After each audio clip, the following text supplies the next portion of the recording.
মাধ্যমিক ও উচ্চ মাধ্যমিক নিয়ে পর্ষদ যে নোটিফিকেশনগুলো প্রকাশ করেছে সেগুলো নিয়ে নানান ভুল তথ্য পরিবেশিত হচ্ছে। আসল কথা হলো এতে কোনো রেজাল্টের ডেট দেওয়া হয়নি, কিন্তু কোনো কোনো জায়গায় বলা হচ্ছে যে মাধ্যমিকের রেজাল্ট এই তারিখের মধ্যে, উচ্চ মাধ্যমিকের রেজাল্ট এই তারিখে, কিন্তু সে ব্যাপারে এখনও কোনো কিছু সঠিক করে বলা হয়নি, কোনো কিছুই বলা হয়নি। শুধু নোটিফিকেশানগুলোতে কী বলা হয়েছে না, নাম্বার নিয়ে যে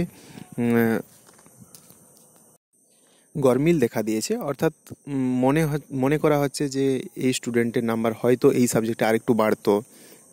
তো এইরকম যে সমস্যাগুলো মনে হচ্ছে সেগুলোকে আরেকবার রিচেক করতে বলা হয়েছে টিচারদেরকে। তো 3 দিন টাইম দেওয়া হয়েছে, 16/4/24, 17/4/24 এবং 18/4/24, এই 3 দিন সময় দেওয়া হয়েছে টিচারদের, যাতে একবার পুনরায় চেক করে নেওয়া হয়। তাহলে কি হবে না, তারপর সেগুলো মার্কশিটে তোলা হবে এবং রেজাল্ট প্রকাশ করা হবে।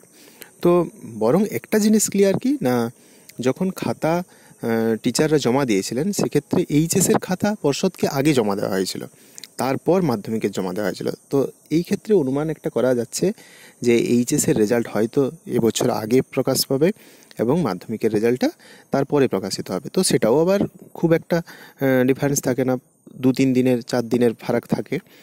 তো সেই জন্য এইচএসের রেজাল্টটা আশা করা যাচ্ছে এপ্রিল মাসের শেষ দিকে বেরিয়ে যেতে পারে এবং মে মাসের প্রথম সপ্তাহের দিকে মাধ্যমিকের রেজাল্টটা বেরোতে পারে। তো সেটাও মনে করা হচ্ছে। এই ব্যাপারে পর্ষদ কিন্তু কোনো রকম নোটিফিকেশান জারি করেনি। যে নোটিফিকেশানটা জারি করেছে সেটা সম্পর্কে বললাম, কিন্তু এই নিয়ে নানান ভুল তথ্য পরিবেশিত হচ্ছে।